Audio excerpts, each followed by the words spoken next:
മജ്ജിമ നികായ 34 ചൂള ഗോപാലക സുത്ത്. ഗോപാലകൻ എന്ന് പറഞ്ഞു കഴിഞ്ഞാൽ പശുവിനെ മേയ്ക്കുന്നവൻ എന്നാണ് അർത്ഥം. അതിൻ്റെ ചെറിയ സൂത്ത്. ഞാൻ ഇങ്ങനെ കേട്ടു, ഒരിക്കൽ ഭഗവാൻ ഉക്കച്ചേല എന്ന സ്ഥലത്തിൻ്റെ സമീപത്തുള്ള വജ്ജി എന്ന സ്ഥലത്ത് താമസിക്കുകയായിരുന്നു. ഗംഗാനദിയുടെ തീരത്തായിരുന്നു അദ്ദേഹം വിഹരിച്ചിരുന്നത്. അവിടെ ഭഗവാൻ ഭിക്ഷുക്കളെ ഇങ്ങനെ അഭിസംബോധന ചെയ്തു. ഭിക്ഷുക്കളെ, പറഞ്ഞാലും ഗുരുവേ എന്ന് പറഞ്ഞ് അവർ പ്രത്യുത്തരം കൊടുത്തു. ബുദ്ധൻ ഇപ്രകാരം പറഞ്ഞു: ഭിക്ഷുക്കളെ, ഒരിക്കൽ മഗധയിൽ മൂഢനായിട്ടുള്ള ഒരു ഗോപാലകൻ ഉണ്ടായിരുന്നു. പശുവിനെ മേയ്ക്കുന്ന ഒരു വ്യക്തി ഉണ്ടായിരുന്നു.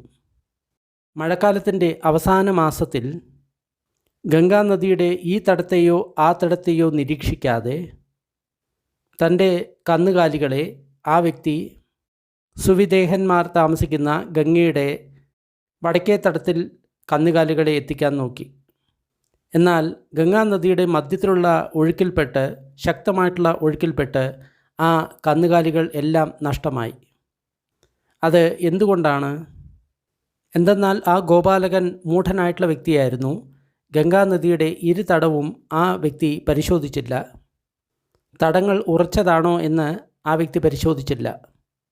അതുകൊണ്ടാണ് ആ കന്നുകാലികൾ മുഴുവൻ നഷ്ടമായത്. ഭിക്ഷുക്കളെ, ഇതുപോലെ തന്നെ ചില ശ്രമണ ബ്രാഹ്മണന്മാരുണ്ട്. അവർ ഈ ലോകത്തിലോ പരലോകത്തോ പ്രാവീണ്യമുള്ളവരല്ല. മാരൻ്റെ ലോകത്തോ മാരൻ ഇല്ലാത്ത ലോകത്തോ പ്രാവീണ്യം ഉള്ളവരല്ല. മരണലോകത്തിലോ അതിൻ്റെ അപ്പുറത്തുള്ള ലോകത്തിലോ പ്രാവീണ്യമുള്ളവരല്ല. ആരെങ്കിലും വിചാരിക്കുകയാണ് അവരെ കേൾക്കുന്നത്, വിശ്വസിക്കുന്നത് നല്ലതാണ് എന്ന് കരുതുകയാണെങ്കിൽ അത് ആ വ്യക്തിയുടെ ദീർഘകാലത്തെ ദുഃഖത്തിനും നാശത്തിനും കാരണമായിട്ട് തീരും. അതായത് അത്തരം വ്യക്തികൾക്ക് ഈ ലോകത്തെക്കുറിച്ചോ അല്ലെങ്കിൽ പരലോകത്തെക്കുറിച്ചോ ഒന്നും തന്നെ അറിയില്ല എന്നാണ് പറയുന്നത്. അനുഭവത്തിൽ അറിയില്ല. അങ്ങനെയുള്ള ആൾക്കാരെ കേട്ട് കഴിഞ്ഞ് കഴിഞ്ഞാൽ നമ്മൾക്ക് തന്നെ നഷ്ടമാണ് ഉണ്ടാകുക. ഭിക്ഷുക്കളെ, ഒരു സമയത്ത് മഗധയിൽ ബുദ്ധിമാനായിട്ടുള്ള ഒരു ഗോപാലകൻ ഉണ്ടായിരുന്നു. മഴക്കാലത്തിൻ്റെ അവസാനത്തെ മാസത്തിൽ ഗംഗാനദിയുടെ ഈ തടവും ആ തടവും ശരിയായിട്ട് നിരീക്ഷിച്ചതിന് ശേഷം ആ വ്യക്തി തൻ്റെ കന്നുകാലികളെ വടക്ക് ഭാഗത്തുള്ള സുവിദേഹർ താമസിക്കുന്ന സ്ഥലത്ത് കന്നുകാലികളെ എത്തിച്ചു. ആദ്യം ആ ഗോപാലകൻ തൻ്റെ കന്നുകാലികളുടെ പിതാക്കളും അതേപോലെ തന്നെ അവരെ നയിക്കുന്നവരുമായിട്ടുള്ള ഏറ്റവും മുതിർന്ന കാളകളെ, വലിയ കാളകളെ ഗംഗ കടത്താൻ നോക്കി. ആ വലിയ കാളകൾ സുരക്ഷിതമായിട്ട് ഗംഗയിലൂടെ മറുതീരത്ത് എത്തി. അതിനുശേഷം ആ ഗോപാലകൻ ശക്തരായിട്ടുള്ള കാളകളെയും അനുസരണയുള്ള പശുക്കളെയും ഗംഗയുടെ മറുതീരത്ത് എത്തിക്കാൻ വേണ്ടി വിട്ടു. അവരും ഗംഗയുടെ ഒഴുക്കിനെ മറികടന്ന് മറുതീരത്ത് സുരക്ഷിതരായിട്ട് എത്തി. അതിനുശേഷം ആ ഗോപാലകൻ കാളക്കുട്ടികളെയും പശുക്കുട്ടികളെയും ഗംഗയുടെ മറുതീരത്തേക്ക് അയച്ചു. അവരും ആ ഒഴുക്കിനെതിരെ നീന്തി സുരക്ഷിതരായിട്ട് മറുതീരത്ത് എത്തിച്ചേർന്നു. അതിനുശേഷം ആ ഗോപാലകൻ കിടാക്കളെയും അതേപോലെ തന്നെ ദുർബലരായിട്ടുള്ള പശുക്കളെയും ഗംഗ കടത്തിപ്പിച്ചു. അവരും ഗംഗയുടെ ഒഴുക്ക് തരണം ചെയ്ത് സുരക്ഷിതരായിട്ട് അപ്പുറത്ത് എത്തിച്ചേർന്നു. അതും സംഭവിച്ചപ്പോൾ അപ്പോൾ പിറന്നു വീണ ഒരു പശുക്കുട്ടി, അതും അതിൻ്റെ മാതാവിൻ്റെ സഹായത്താൽ ആ നദി തരണം ചെയ്ത് അപ്പുറത്ത് എത്തിച്ചേർന്നു. അത് എന്തുകൊണ്ടാണ് സംഭവിച്ചത്?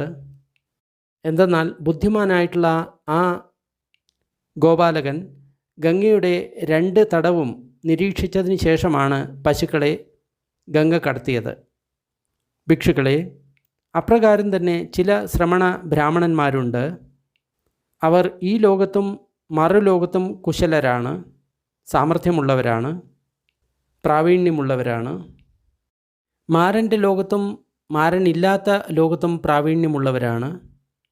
മരണലോകത്തും മരണമില്ലാത്ത ലോകത്തും പ്രാവീണ്യമുള്ളവരാണ്. ആരെങ്കിലും വിചാരിക്കുകയാണ് അവരെ ഞങ്ങൾ ശ്രവിക്കാൻ ആഗ്രഹിക്കുന്നു, അവരെ വിശ്വസിക്കാൻ ആഗ്രഹിക്കുന്നു എങ്കിൽ അത് അവരുടെ ദീർഘകാലത്തെ ഹിതത്തിനും സുഖത്തിനും കാരണമായിട്ട് തീരുന്നു. ഈ ലോകത്തും മറുലോകത്തും പ്രാവീണ്യം എന്ന് പറഞ്ഞു കഴിഞ്ഞാൽ ഈ ലോകത്ത് അതായത് നമ്മുടെ ഈ ശരീരത്തെ നല്ലപോലെ അറിയുന്നു. അതുകൂടാതെ ഇതിനപ്പുറത്തുള്ള നിർവ്വാണത്തെയും നല്ലപോലെ അറിയുന്നു. മാരൻ എന്ന് പറഞ്ഞു കഴിഞ്ഞാൽ ദുഷ്ടശക്തികളുടെ ലോകത്തെയും നല്ലപോലെ അറിയുന്നു. അതിനപ്പുറത്തുള്ള ലോകത്തെയും നല്ലപോലെ അറിയുന്നു. ആ കന്നുകാലി കൂട്ടത്തിൻ്റെ പിതാക്കന്മാരും നായകന്മാരുമായിട്ടുള്ള വലിയ കാളകൾ ആ ഗംഗാനദിയെ തരണം ചെയ്തു. അതേപോലെ ചില ഭിക്ഷുക്കളുണ്ട്. അവർ അർഹന്തന്മാരാണ്. അവരുടെ ആസവങ്ങൾ പരിപൂർണമായിട്ട് ഇല്ലാതായിരിക്കുകയാണ്. അവരുടെ ബ്രഹ്മചര്യ ജീവിതം അവർ പൂർത്തിയാക്കി. ഏതൊന്ന് ചെയ്യണമോ അത് അവർ ചെയ്തു. അവർ അവരുടെ ഭാരം ഇറക്കി വെച്ചു. അവരുടെ ലക്ഷ്യം നേടി. പുനർജന്മത്തിൻ്റെ ചങ്ങലക്കെട്ടുകളെ അവർ ഇല്ലാതാക്കി. അവർ നിർവ്വാണത്താൽ പരിപൂർണമായിട്ടും വിമുക്തരായി. അങ്ങനെ മാരൻ്റെ നദിയെ തരണം ചെയ്ത് അവർ സുരക്ഷിതരായി മറുതീരത്തെത്തി. ഇവിടെ ഭഗവാൻ മുക്തരായിട്ടുള്ള 4 തരത്തിലുള്ള വ്യക്തികളെ കുറിച്ചിട്ടാണ് പറയുന്നത്. ഒന്നാമത്തെ വ്യക്തി അർഹന്തൻ, അതായത് പൂർണ്ണമുക്തനായി. ഇനി ആ വ്യക്തിക്ക് ജന്മമരണമില്ല. രണ്ടാമത്തെ വ്യക്തി എന്ന് പറയുന്നത് അനാഗാമി എന്ന വ്യക്തിയാണ്. മുക്തിയുടെ ഈ അവസ്ഥ ലഭിച്ച വ്യക്തി ബ്രഹ്മലോകത്ത് മാത്രമേ ജനിക്കുകയുള്ളൂ. അവിടുന്ന് അവർ അർഹന്തരാകും.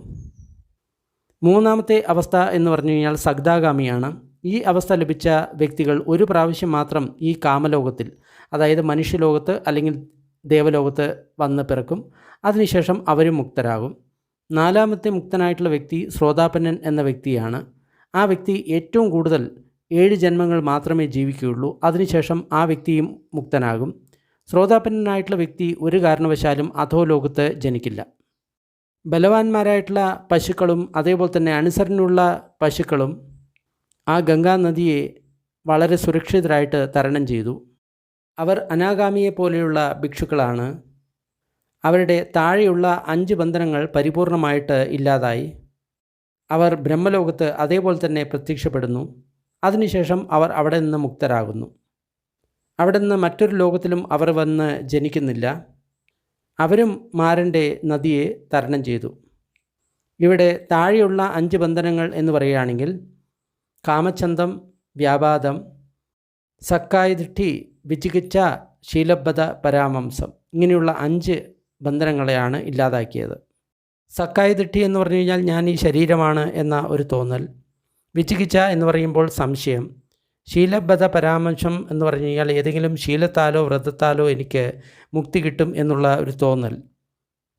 കാമച്ഛന്തം എന്ന് പറഞ്ഞു കഴിഞ്ഞാൽ രാഗം. വ്യാപാദം എന്ന് പറഞ്ഞു കഴിഞ്ഞാൽ ദ്വേഷം. ഇതിനെ എല്ലാം പരിപൂർണമായിട്ട് ഇല്ലാതാക്കിയ വ്യക്തിയാണ് അനാഗാമി. അതിനുശേഷം കാളക്കുട്ടികളും പശുക്കുട്ടികളും അവർ ഗംഗയെ വളരെ സുരക്ഷിതമായിട്ട് തരണം ചെയ്തു. അത്തരത്തിലുള്ള ഭിക്ഷുക്കളാണ്. അവർ 3 ബന്ധനങ്ങളെ ഇല്ലാതാക്കി. രാഗം, ദ്വേഷം, മോഹങ്ങളെ ദുർബലമാക്കി അവർ സകജാഗാമി ആയിരിക്കുകയാണ്. അവർ ഒരിക്കൽ മാത്രമേ ഈ ലോകത്ത് തിരിച്ചു വരികയുള്ളൂ. അതിനുശേഷം അവർ ദുഃഖത്തിൽ നിന്ന് പരിപൂർണരായിട്ട് മുക്തരാകും, അല്ലെങ്കിൽ അർഹന്തരായിട്ട് തീരും. അവരും മാരൻ്റെ ഈ നദിയെ അതിക്രമിച്ച് സുരക്ഷിതമായി മറുകര ചേരുന്നവരാണ്. പശുക്കിടാങ്ങളും അതേപോലെ തന്നെ ദുർബലരായിട്ടുള്ള പശുക്കളും എപ്രകാരം ഗംഗ സുരക്ഷിതമായിട്ട് തരണം ചെയ്തോ അപ്രകാരം ഉള്ള ഭിക്ഷുക്കൾ അവർ താഴെയുള്ള 3 ബന്ധനങ്ങളെ ഇല്ലാതാക്കി. എന്നിട്ട് ശ്രോതാപന്നരായി. അവർ ഒരിക്കലും അധോലോകത്ത് പുനർജനിക്കില്ല. അവർ തീർച്ചയായിട്ടും അർഹന്തന്മാർ ആകുക തന്നെ ചെയ്യും. അവരും മാരൻ്റെ നദിയെ തരണം ചെയ്ത് സുരക്ഷിതമായി മറുകരയിലെത്തി. എപ്രകാരം ഒരു പശുക്കുട്ടി, അപ്പോൾ ജനിച്ച പശുക്കുട്ടി, അത് അമ്മയുടെ സഹായത്താൽ സുരക്ഷിതമായിട്ട് ഗംഗയെ തരണം ചെയ്തുവോ, അതുപോലെയാണ് ഭിക്ഷുക്കളെ. ചില ഭിക്ഷുക്കളുണ്ട്, അവർ ധമ്മാനുസാരിയാണ്, ശ്രദ്ധാനുസാരിയാണ്. അതായത് അവർ ധർമ്മത്തെ അനുസരിക്കുന്നു, അതേപോലെ തന്നെ ശ്രദ്ധയെ അനുസരിക്കുന്നു.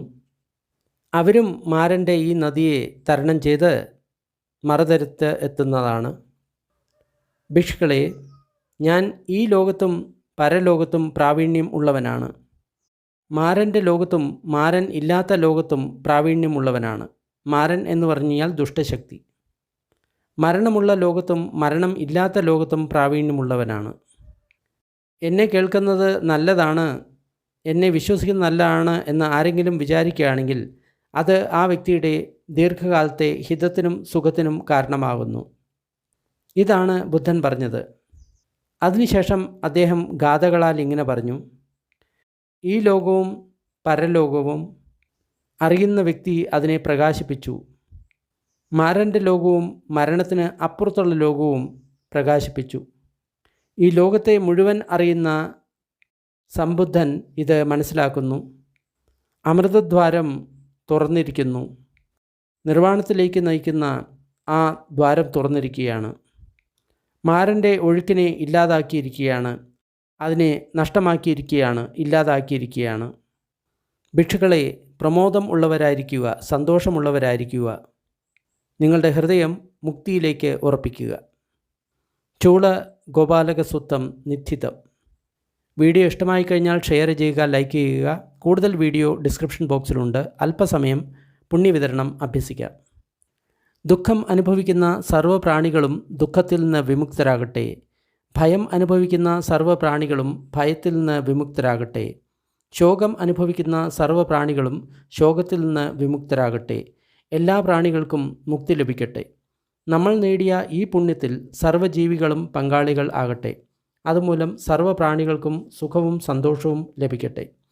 ഭൂമിയിലും ആകാശത്തിലും ഉള്ള സർവ്വ പ്രാണികളും അധോലോകത്തെയും മനുഷ്യലോകത്തെയും ദേവലോകത്തെയും രൂപ അരൂപ ബ്രഹ്മലോകത്തിലെയും സർവ്വ പ്രാണികളും നമ്മുടെ ഈ പുണ്യത്തിൽ പങ്കാളികളാകട്ടെ. അതിശക്തരായിട്ടുള്ള ദേവന്മാരും ബ്രഹ്മന്മാരും ബുദ്ധശാസനത്തെ സംരക്ഷിക്കട്ടെ. സാധു സാധു സാധു.